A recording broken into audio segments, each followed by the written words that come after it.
How to enable or disable show notification channel warnings on Samsung Galaxy S26 Ultra.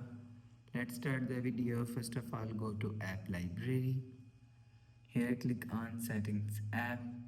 Now in settings, scroll down and click on developer option. After click on developer option, scroll down and search show notification channel warning from here. Scroll down, so you will see show notification channel warning is here. If you want to enable show notification warning channel, turn on this button. After turn on this button, you will see show notification channel warning is enabled. If you want to disable show notification channel warning, turn off this button. After turn off this button, you will see show notification channel warning is disabled. You will enable or disable show notification channel warning from here. After the process, go back to home screen.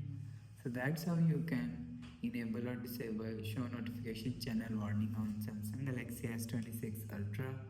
If you like the video, please subscribe. Thanks for watching.